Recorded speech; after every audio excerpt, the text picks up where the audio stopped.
Hey there, Duke fans. Welcome to episode 282. It's an emergency podcast.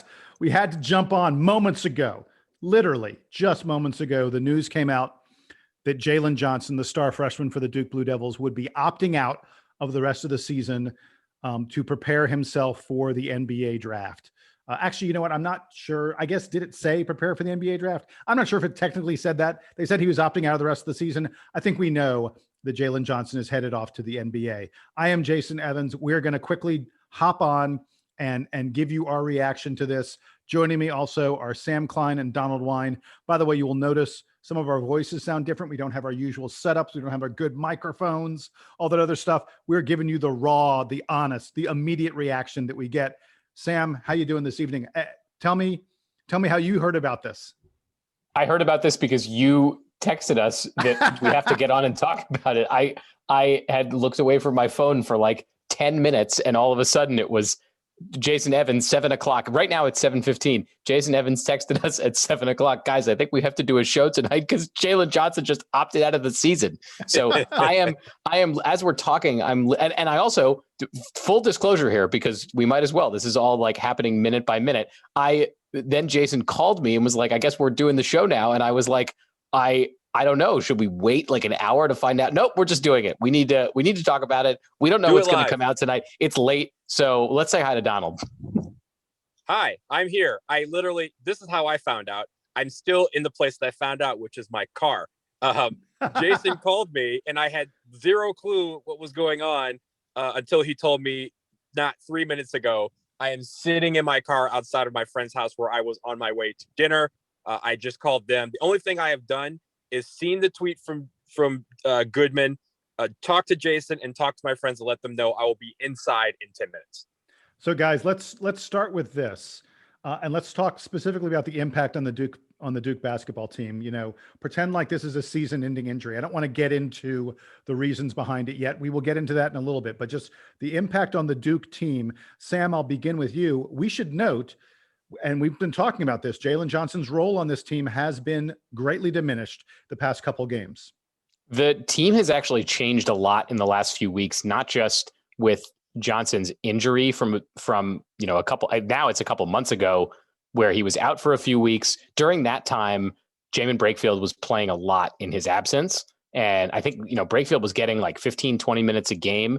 He's now fallen off, even though Jalen Johnson's time has also fallen off, mostly in favor of Mark Williams, who is playing an expanded role, not exactly the same role that Jalen Johnson or Jamin Brakefield was playing, but just soaking up those minutes and then giving them also to the other guys, the freshmen and then the upperclassmen who have progressed. So as far as like the last week goes from what we've seen from Jalen Johnson, this doesn't actually make a huge impact on Duke.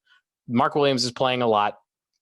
Matthew Hurt's playing a lot. That's about as much big man as Coach K is going to deploy in a normal season anyway. So what I'm curious most about is if we see more of Jamin Brakefield and Henry Coleman as a result of this, as opposed to does he just fill in with this sort of expected Wendell Moore, Jeremy Roach, DJ Stewart, everybody getting like 32 to 35 minutes a game? Yeah, no, I think you're pretty accurate about that. And I actually think we will see a little more, especially of Jamin Brakefield. Coach K in the post game after the NC State game was very praising of Jamin Brakefield. And it was Brakefield's most minutes since Jalen Johnson came back from injury. And to some extent, you can see, as Brakefield, has risen, Johnson is the guy who's fallen off. And obviously, and Mark Williams as well. Mark Williams has shown that he is going to play, close to 20 plus minutes per game. And it's just tough for him and Jalen Johnson to be on the floor together unless Matthew Hurt is in huge foul trouble, because Matthew Hurt is the guy who's getting the majority of the minutes, the big man minutes, because he's scoring so effectively right now. Donald, give me your take on what you think this does to the team.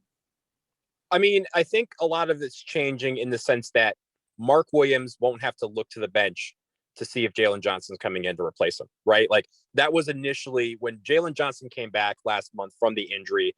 Anyone who came onto the floor when he was not in the game, they'd be playing in kind of, anytime there was a mistake or something, they would have to look towards the bench to see if Jalen Johnson was coming back in. Well, as Sam alluded to in the last game, he only played 8 minutes. And I think we've seen a shift in his pattern of how he was playing But now Mark Williams and Matthew Hurt or anybody else, right? Matthew Hurt's not coming out of the game for Jalen Johnson, but any other guy, they can play with a little bit more consistency. They can play with a little bit more confidence that if they do make a mistake, they don't have to look to the bench and see, oh, well, they're just going to bring in someone else, because we don't have that many guys left that are getting consistent minutes. Jalen Johnson was the one guy on the bench as of right now, along with Jordan Goldwire, who was getting consistent minutes over 10 until the last week or so. So him being out of the picture means that Mark Williams, even like Henry Coleman, and if you further down the bench, Jamin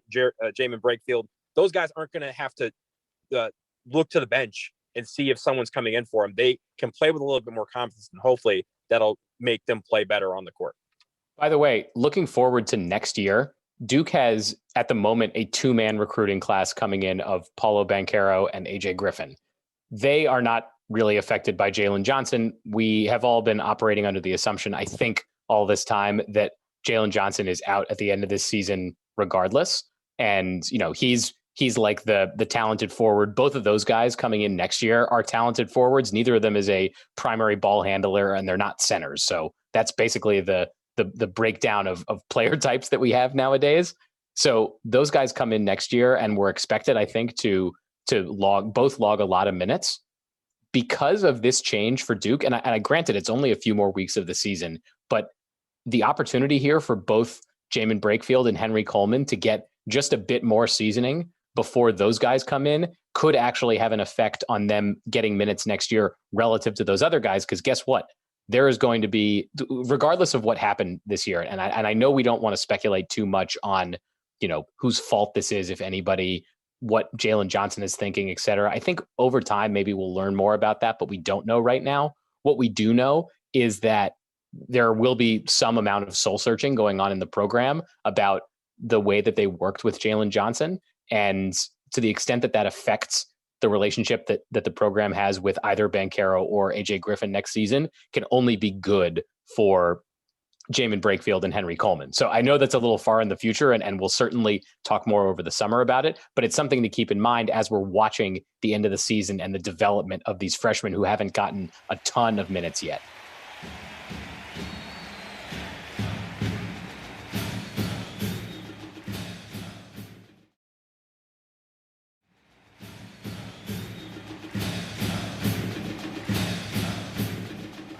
I want to, in just a moment, sort of get to the reasoning behind this. But before I do, Donald, wrap up, give me a little bit more on how you think it affects the current Duke team.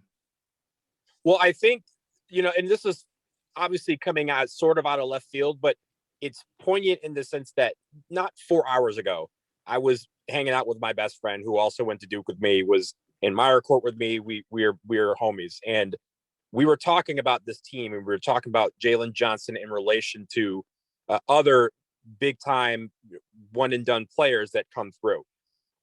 Well, I know we have to speculate a little bit about what's going on. We'll talk about that in just a second. But I think the one thing that I can really say is we know that there is a pattern that has now been established. And that pattern started with him being in high school. Remember, his senior year, he left his high school team at the beginning of the season because he wasn't getting enough playing time, or because he thought he wasn't, getting enough touches. And he transferred in the middle of his senior season, which is not something that's recommended. It's not something that a lot of coaches, college coaches especially, will look for you to do. They want you to kind of be with your team and finish out your year with the program that got you to the point you were. Now that he has left Duke, we have a pattern of him leaving programs early, or leaving because of something. And we can talk about what that something is. And we may never know what that something is. But what we do know is that there is now an established pattern. And I don't know how that affects him down the road, whether if he goes into the NBA draft this year, or if he transfers to another program. That is going to be something that is going to be attached to them. Yeah, I was going to mention that, Donald, the fact that, you don't want to use the word quit, but Jalen Johnson, like you say, left his high school team, is now leaving his college team. I'm not labeling this kid a problem or anything like that. There are plenty of interesting, potential motivations for all this stuff. I do think it should be noted that Jeff Goodman, who covers college basketball as well as anybody out there, says that there were issues between Jalen Johnson's camp and the Duke program since early in this season. There's a piece of me that's bothered by these guys having a camp, but I recognize that's the reality of the situation. We are now moving into the blind, wildly speculation part of the podcast, and we will probably say things that we will later regret. I hope not, but it's entirely possible. So I'll start this by saying I think it is possible that Jalen Johnson and his camp saw his diminished role the past couple of games and saw that Duke was maybe moving in ways that were not about featuring Jalen Johnson. I'm not saying that's the only reason he came to school. I'm not saying that was his primary goal or anything like that. But at a certain point, a kid who is looking at being a lottery pick, potentially a high lottery pick, knows that he needs to be featured in certain ways. And he was seeing that maybe not happen the way he'd hoped for at Duke. And I wonder if there was some concern that if he continued to play 8 to 15 minutes a game, which is what he'd been doing lately, if he continued to play that kind of a small role, scoring, 3, 5, 8 points a game, maybe grabbing a couple rebounds, but not doing all that much, if that was going to hurt his draft stock and that suddenly it became dangerous for him to stay at Duke if he was going to have a diminished role, because it would really affect his NBA stock, which is still very high at this point. What do you think? Crazy idea or not? Sam? It's not insane. I do look back at some previous examples that aren't exactly analogous to this, because I don't think we've seen a time where Duke had an obvious lottery pick who had a diminished role late in the season. But we have had guys like Zion Williamson and Kyrie Irving who were surefire high draft picks, and both of them ended up being number 1 draft picks who had injuries and came back. And I do wonder. We'll find out something, I think, in the next few weeks about how this situation differs from that.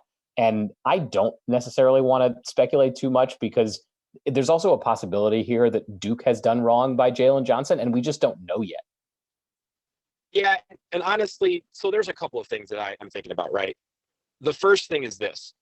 When you come to Duke, doesn't matter who on the team, everyone on the team was the top dog at their school, may have been the top dog in their conference, may have been the top dog in their state, may have been one of the top dogs in the nation, most likely. But at the same time, all of these guys are now big fish in the same pond at Duke. It's not like you have an established hierarchy of who's going to be the man every single year. We may know, but it comes through the competition, it comes through the practice.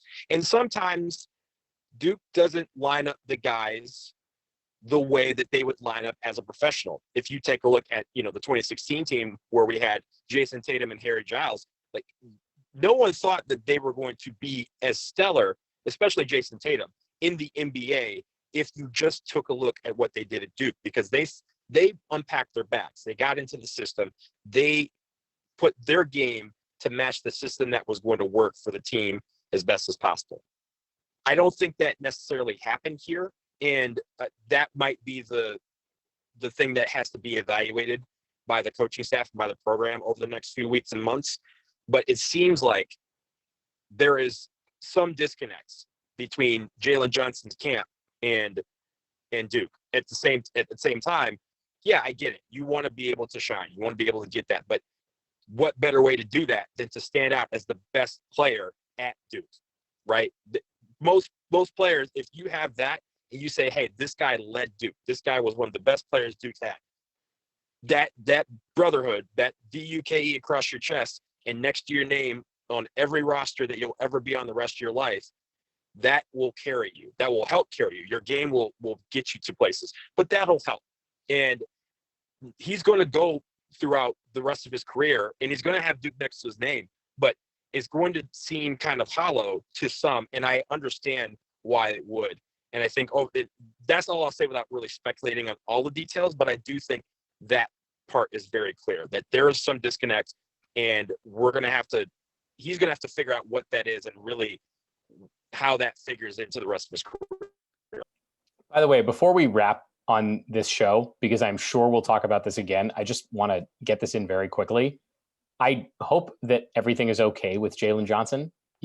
Again, we don't know the whole story. Yes, there is some good speculation out here about what's going on, but we hope everything's okay with him. We hope everything's okay with the program. There is more unknown this year than there normally is, even around topics like this. And Duke is not the only school that is going to deal with a player deciding to leave early, pandemic or not, draft lottery pick or not. So as of now, given that we don't know anything, I just hope everyone is safe and okay and doing fine, because it's a really stressful situation, not just if you are a team that is underperforming right now, but if you are anybody living in the world of the coronavirus pandemic. So I just wanted to make that known. Yes, I completely agree, Sam. The bottom line is we know less than we will know moving forward, and we don't know very much at the moment. I will say this about Jalen Johnson as my final word on this topic. No matter what happens, he's a Dookie. We will always root for him. We will appreciate the time he spent in the program and the effort he gave to the program. And we will always have his brilliant start to the season, 19 points and 19 rebounds in his very first game. And we will always have him murdering that kid on Clemson. I can't remember that kid's name. That kid on Clemson that he killed. He should have retired. Yes, Yeah, yes. done. He assassinated that poor boy on the floor at Cameron. That will always be one of the great highlights from this season. Jalen, we wish you well. It feels like this kid has the tools to be a pretty significant player in the NBA someday. And I hope he looks back on his Duke career fondly, because I will always have a soft spot for a player who did that on the floor at Cameron and murdered a guy. So amen to that. Anyway, that's going to do it for us here on this emergency episode of the Duke Basketball Report podcast. As we get more info about Jalen Johnson, we will come back. We also have a Duke game against Wake Forest coming up. By the way, Wake Forest has a Jalen Johnson on their team. They're like 5 other Jalen Johnsons in Division I. So there will still be a Jalen Johnson on the floor for that game. That'll be very confusing. What were the odds? What were the odds this season that Duke would play 2 games against Wake Forest and only one Jalen Johnson would ever be featured in those games? Pretty I was crazy thinking stuff. about that today too. Yes, pretty crazy stuff. In any event, for Sam and Donald, I am Jason. Thanks for joining us. We'll be back after the Wake game. We'll be back if there's other news about the Duke Blue Devils that you need. For now, here's the Duke Band to play us home.